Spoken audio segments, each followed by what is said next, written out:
औज़ुबिल्लाहि मिनश्शैतानिर्रजीम बिस्मिल्लाहिर्रहमानिर्रहीम। Dear students, assalamu alaikum. Welcome to online academy with AD.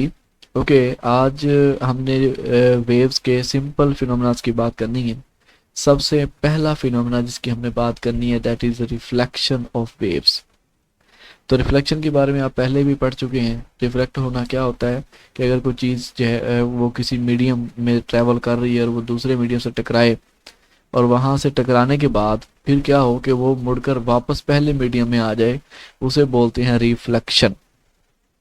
अब reflection of waves का मतलब भी यही है कि अगर कोई वेव ट्रैवल कर रही है मीडियम, पहले मैं बात कर लूँ कि मीडियम दो तरह के होते हैं, एक होता है रेयर मीडियम, एक होता है डेंसर मीडियम। जैसे एयर है ना, इसके मॉलिक्यूल्स दूर दूर होते हैं, ठीक है, तो इसकी डेंसिटी कम होती है, यानी इसका भारीपन कम होता है, ठीक है, इसे हम बोलते हैं, यानी हल्की है एयर गैस है ना एक, तो इसे हम बोलते हैं रेयर मीडियम, लतीफ मीडियम, ठीक है, हल्का मीडियम। दूसरा मीडियम जैसे सॉलिड है या लिक्विड है। अब सॉलिड के मॉलिक्यूल्स क्या होते हैं, बिल्कुल करीब करीब होते हैं, जैसे दीवार है, ठीक है, अब इसके मॉलिक्यूल्स बिल्कुल करीब करीब हैं तो इसकी डेंसिटी ज़्यादा है, इसका भारीपन ज़्यादा है, ठीक है, तो इसे हम बोलते हैं डेंसर मीडियम। ओके, तो रिफ्लेक्शन ऑफ वेव्स का मतलब क्या है कि जब वेव एक मीडियम में ट्रैवल करती है, लाइक अगर वो एयर में से जा रही थी तो एयर के मॉलिक्यूल्स दूर दूर थे, वहां से वो गुजर के जा रही थी, लेकिन जैसे ही वो सॉलिड की सरफेस से टकराई, सॉलिड के मॉलिक्यूल तो बिल्कुल करीब करीब थे, वहां से गुजरने की जगह ही नहीं थी। वहां से टकराने के बाद अगर वो वेव वापस आ गई है पहले मीडियम में, यानी रेयर मीडियम में आ गई, ठीक है, गौर से सुनना है कि एयर जो है वो रेयर मीडियम में ट्रैवल कर रही थी, फिर वो टकराई डेंसर मीडियम की सरफेस से और टकराने के बाद वो वापस जो है वो रेयर मीडियम में आ गई, इसे बोलते हैं रिफ्लेक्शन ऑफ वेव्स, ठीक है। तो इसकी डिफाइन भी कुछ इस तरीके से है कि the bouncing back of a wave from the boundary of a medium, ठीक है, कि किसी मीडियम की बाउंड्री से वेव का टकरा कर वापस आ जाना, इसे बोलते हैं रिफ्लेक्शन ऑफ वेव। अब रिफ्लेक्शन ऑफ वेव की दो टाइप्स हैं, ठीक है, इसको आप पढ़ना चाहें तो पढ़ लें, अदरवाइज जो है वो आप यहाँ से शुरू करेंगे। There are two cases of reflection of waves. दो किस्म की रिफ्लेक्शन होती है, एक होती है reflection from the boundary of a denser medium और दूसरी है reflection from the boundary of a rare medium, ठीक है। अब होता क्या है, मैं इसको इन दोनों फिनोमेनास को जो है वो डायग्राम की मदद से अभी आपको जो है वो बताऊंगा कि ये कैसे है। अब हमें पता है, इस चीज़ को जहन में रखना है आपने कि डेंसर मीडियम जो है वो क्या होता है जी, जिसके मॉलिक्यूल्स करीब करीब होते हैं। ओके, रेयर मीडियम क्या होता है, इसके मॉलिक्यूल दूर दूर होते हैं।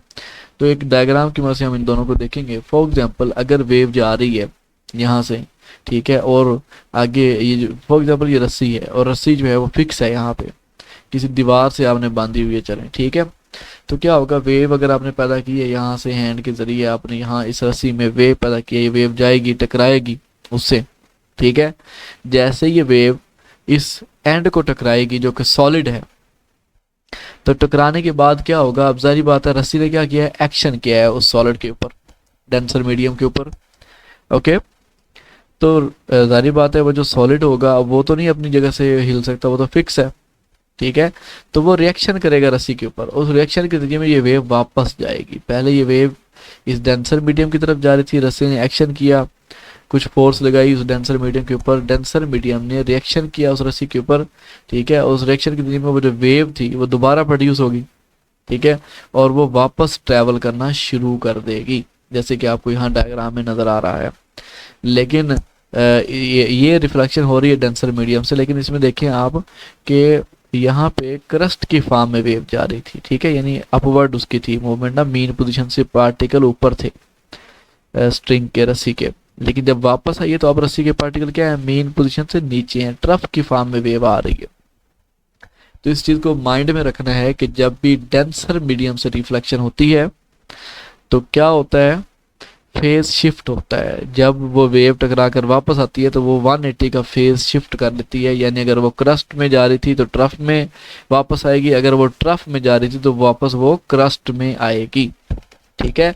और न्यूटन थर्ड लॉ कहता है कि एक्शन और reaction are equal but opposite in direction, लिहाजा वेव पहले जो है वो राइट वर्ड जा रही तो अब कहाँ आएगी, लेफ्ट वर्ड आएगी, ओके, उस डेंसर मीडियम उस सॉलिड के रिएक्शन की वजह से। अब दूसरा है रेयर मीडियम से रिफ्लेक्शन। अगर हम बात करें रेयर मीडियम की तो सारी बात है वो तो लाइट है, ठीक है, हल्का है।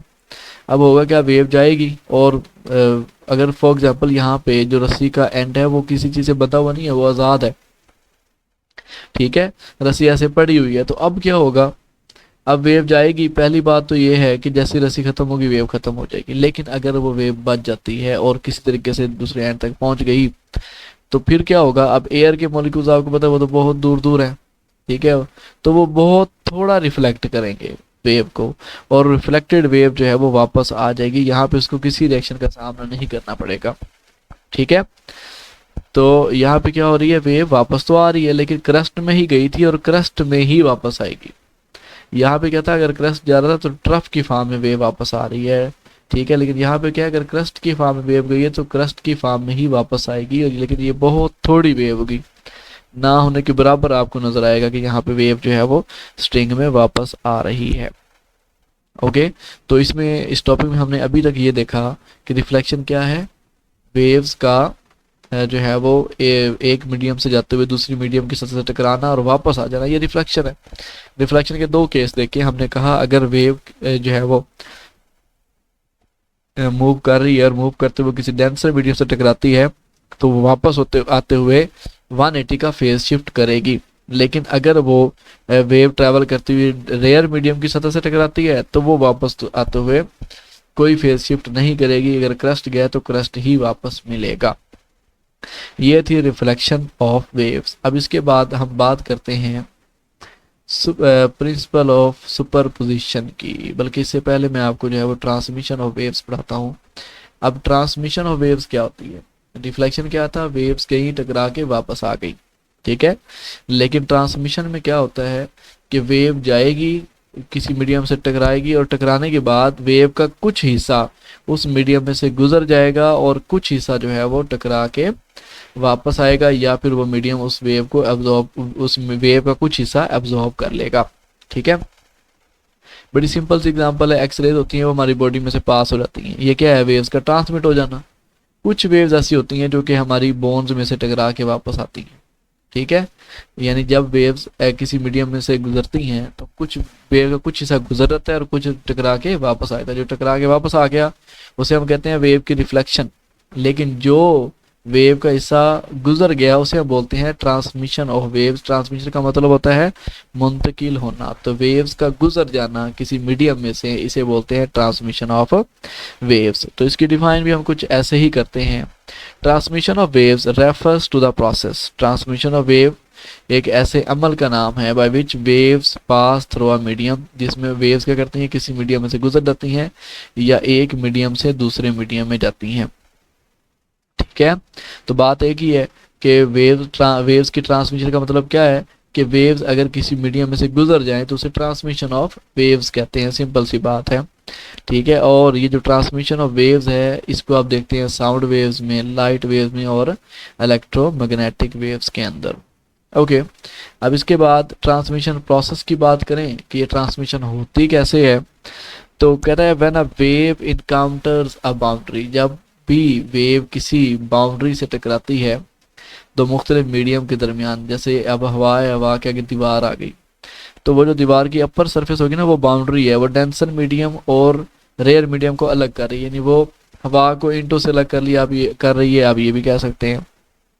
बहरहाल जब भी वेव एक ऐसी बाउंड्री से टकराती है जो दो मुख्तलिफ मीडियम को अलग कर रही होती है तो होता क्या है कि वेव का कुछ हिस्सा जो है वो ट्रांसमिट हो जाता है यानी गुजर जाता है, जबकि बाकी जो है वो रिफ्लेक्ट हो जाता है या फिर एब्जॉर्ब हो जाता है, ये मैंने आपको पहले बता दिया है। ओके, उसके बाद जो ट्रांसमिटेड वेव है, अब जो वेव गुजर गई है, देखो पहले वेव की स्पीड ज़्यादा होगी, ठीक है, अब वेव जब गुजर जाएगी ना उस मीडियम में से तो न्यू मीडियम में जाके क्या होगा, उसकी स्पीड चेंज हो जाएगी, उसकी डायरेक्शन चेंज हो सकती है।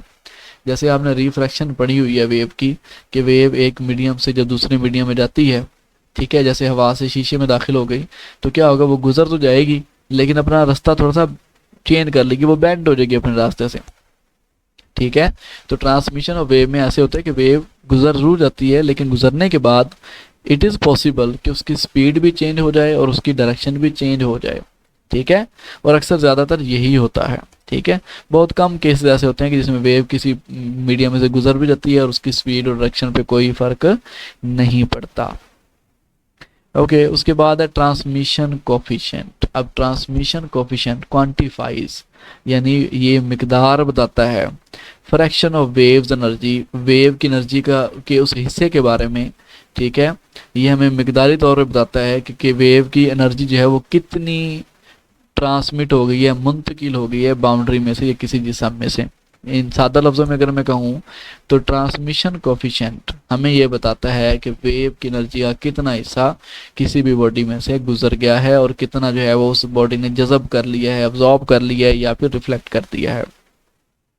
दूसरा पॉइंट, ट्रांसमिशन कोफिशिएंट ये डिपेंड करता है मीडियम की प्रॉपर्टीज़ के ऊपर कि भाई आपने वेव फेंकी किस मीडियम के ऊपर है और किस एंगल पे फेंकी है। ठीक है, इसे हम बोलते हैं ट्रांसमिशन कोफिशिएंट।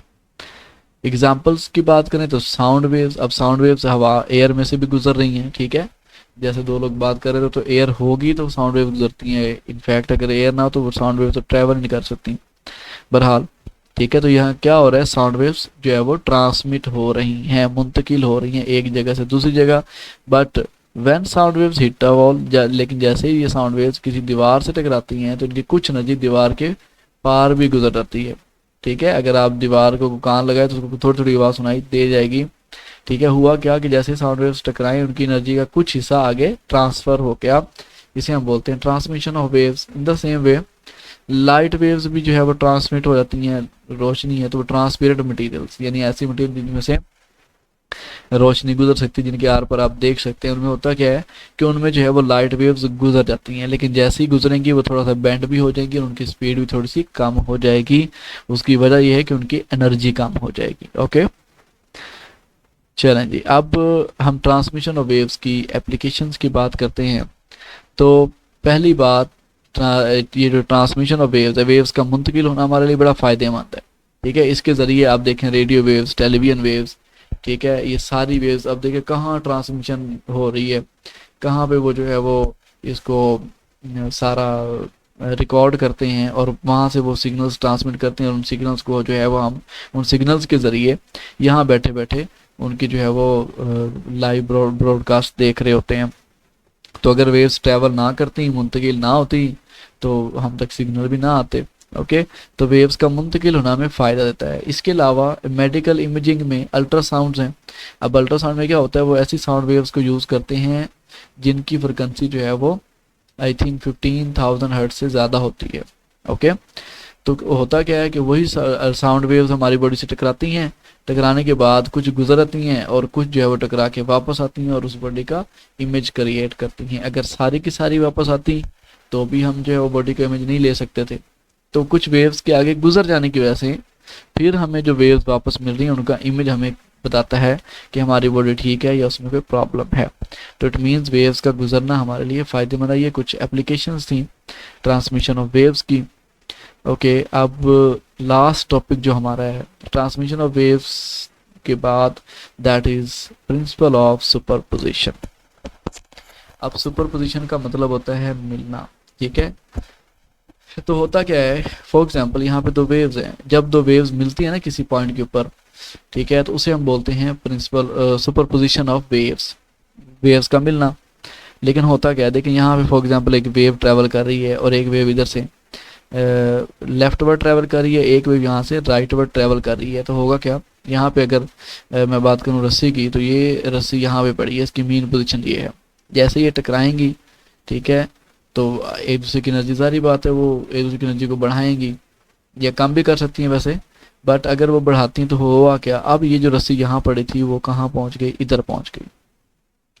रस्सी ने जो डिस्प्लेसमेंट किया ना, अगर आप निकालना चाहते हैं कि इस रस्सी ने कितना डिस्प्लेसमेंट किया है, तो आप क्या करें, आप इस वेव की डिस्प्लेसमेंट देख लें कि इस वेव ने कितना ट्रैवल किया है, इस वेव ने कितना ट्रैवल किया है, इन दोनों की ट्रैवलिंग को, इन दोनों की डिस्प्लेसमेंट को ऐड कर दें तो आपको पता चलेगा कि इस रस्सी ने कितना डिस्प्लेसमेंट किया है, कितनी वो मीन पोजीशन से ऊपर गई है।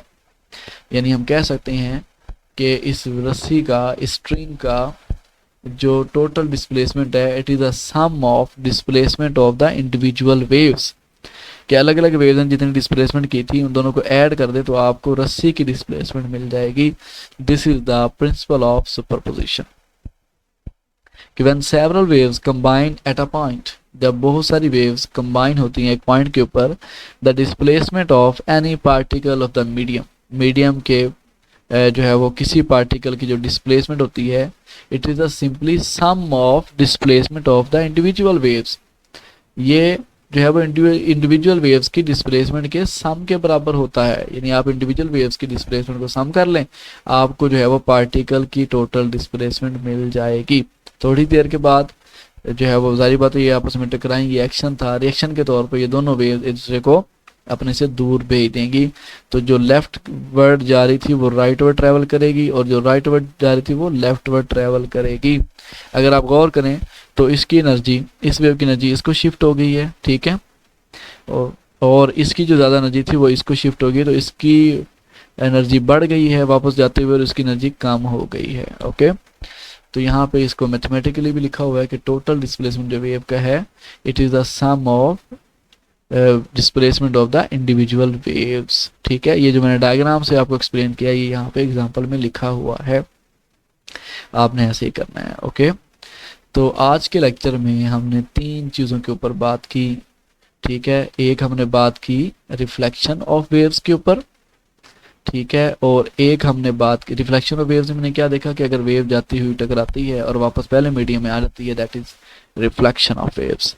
दूसरी हमने बात की है ट्रांसमिशन ऑफ वेव्स कि अगर वेव किसी मीडियम में से गुजर जाए तो उसे हम बोलते हैं ट्रांसमिशन ऑफ वेव्स। तीसरी हमने बात की प्रिंसिपल ऑफ सुपरपोजिशन, जो कि बहुत ही इंपॉर्टेंट है कि अगर वेव्स मिलती हैं आपस में, ठीक है, तो जारी बात है वो किसी मीडियम में ट्रैवल कर रही होंगी ना, तो वो मीडियम भी ट्रैवल करेगा, उसकी जो डिस्प्लेसमेंट होगी वो इंडिविजुअल वेव्स की डिस्प्लेसमेंट के इक्वल होगी। If you like the video then please like, share and subscribe. Allah Hafiz.